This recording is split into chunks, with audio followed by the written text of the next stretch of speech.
السلام علیکم ورحمۃ اللہ وبرکاتہ۔ حامد و مصلی اما بعد، امید ہے کہ آپ حضرات خیر و عافیت سے ہوں گے۔ ہماری زندگی میں جب سے سوشل میڈیا آیا ہے اس کے بے شمار فوائد ہمارے سامنے آ رہے ہیں۔ دنیا سمٹ سی گئی، ایک محلہ سا بن گئی ہے۔ اپنی بات کو، اپنے پیغام کو منٹوں میں، سیکنڈوں میں پوری دنیا میں پہنچایا جا سکتا ہے، لیکن اس کے کچھ سائیڈ ایفیکٹس بھی ہیں، کچھ نقصانات بھی ہیں۔ اگر آپ خیر کی باتیں پھیلا رہے ہیں تو یقیناً یہ آپ کے لیے باعث سعادت ہے، دنیا اور آخرت میں آپ کے لیے کامیابی ہے۔ لیکن اگر کوئی ایسی بات پھیلائی جائے جس کا حقیقت سے کوئی تعلق نہ ہو، افواہ ہو، جھوٹ ہو، صرف اپنے فالوور اور لائک بڑھانے کے لیے آپ اس کو پروموٹ کر رہے ہیں، پھیلا رہے ہیں، تو پھر یہ نقصان دہ ثابت ہوتا ہے۔ آج آپ کے سامنے ایک وائرل میسج جو چلتا ہے اس کی جانب توجہ دلانا مقصد ہے۔ آپ کے سامنے بھی فیس بک، واٹس ایپ وغیرہ پہ ایک بات سامنے آئی ہوگی جس میں لکھا رہتا ہے کہ جو سب سے پہلے رمضان کی جانکاری دے اس پر دوزخ کی آگ حرام ہے۔ اور پھر یہ بات نہ صرف یہ کہ نقل کی جاتی ہے بلکہ نبی اکرم صلی اللہ علیہ وسلم کی جانب منسوب کی جاتی ہے۔ آج آپ کے سامنے اس وائرل میسج کی حقیقت پیش کی جا رہی ہے، ہندوستان پاکستان کے دو نہایت معتبر اداروں کے دارالافتاء کے جوابات کی روشنی میں۔ شروعات کرتے ہیں دارالعلوم دیوبند کی ویب سائٹ سے۔ سوال نمبر ہے 1,60,406۔ سوال لکھا ہے، جیسا کہ ہم جانتے ہیں کہ ہم جس جدید دور میں جی رہے ہیں اس میں سوشل میڈیا کی بہت اہمیت ہے اور یہ ہمارے روزمرہ زندگی کا ایک اہم حصہ ہے۔ اس کی جانب سے ہمیں کافی علم حاصل ہوتا ہے۔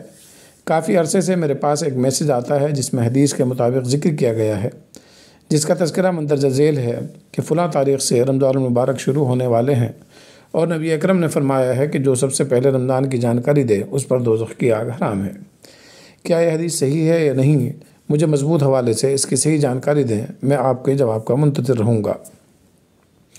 دارالفتاء کی جانب سے جواب لکھا گیا ہے، ہمارے علم میں ایسی کوئی حدیث نہیں۔ جو لوگ سوشل میڈیا پر اس کو حدیث کے نام سے پھیلا رہے ہیں ان سے اس کا حوالہ دریافت کریں اور جب تک تحقیق سے حدیث ہونا معلوم نہ ہو جائے اسے ہرگز شیئر نہ کریں۔ جو بات حدیث نہیں ہے اس کو حدیث کہنا اور رسول اکرم صلی اللہ علیہ وسلم کی جانب منسوب کر کے بیان کرنا جھوٹ، بہتان اور سخت گناہ ہے۔ واللہ تعالی عالم۔ دارالافتاء، دارالعلوم دیوبند۔ پاکستان کے ایک معتبر اور مستند ادارے جامعۃ العلوم الاسلامیہ بنوری ٹاؤن کے فتوے کو نقل کرتے ہیں۔ سوال ہے، رمضان المبارک کی خبر دینے سے کوئی خوشخبری ملتی ہے؟ اس کے بارے میں لوگوں میں جو مشہور ہے۔ جواب، رمضان کی سب سے پہلے دوسروں کو اطلاع دینے سے متعلق جو فضیلت عوام میں مشہور ہے کہ جس نے سب سے پہلے رمضان المبارک کی اطلاع دی اس کو جہنم سے آزاد کر دیا جاتا ہے، یہ بات حدیث کی کسی بھی صحیح بلکہ ضعیف اور موضوع احادیث پر لکھی گئی کتب میں بھی نہیں ملتی۔ اس لیے اس کی نسبت آپ صلی اللہ علیہ وسلم کی طرف کرنا درست نہیں ہے، لہذا اس طرح کے پیغامات دوسروں کو ہرگز ارسال نہ کیے جائیں۔ رسول اللہ صلی اللہ علیہ وسلم کی طرف کسی بات کو غلط منسوب کرنا، یعنی جو بات آپ صلی اللہ علیہ وسلم نے نہیں فرمائی اس کے بارے میں یہ کہنا کہ یہ رسول اللہ صلی اللہ علیہ وسلم کا فرمان ہے، بڑا سخت گناہ ہے۔ صحیح حدیث کا مفہوم ہے، جس نے مجھ پر جان بوجھ کر جھوٹ بولا وہ اپنا ٹھکانہ جہنم بنا لے۔ اسی طرح ایک روایت میں ہے، جو میری طرف ایسی بات کی نسبت کرے جو میں نے نہیں کہی اس کو چاہیے کہ اپنا ٹھکانہ جہنم بنا لے۔ صحیح البخاری، جلد نمبر 1، صفحہ نمبر 33۔ فقط واللہ اعلم۔ فتویٰ نمبر 1440042011614۔ دارالافتاء، جامعہ علوم اسلامیہ، علامہ محمد یوسف بنوری ٹاؤن۔ دارالعلوم دیوبند اور جامعہ علوم اسلامیہ دونوں کے فتاویٰ کے لنک ڈسکرپشن میں موجود ہے، آپ حضرات وہاں سے بھی ملاحظہ فرما سکتے ہیں۔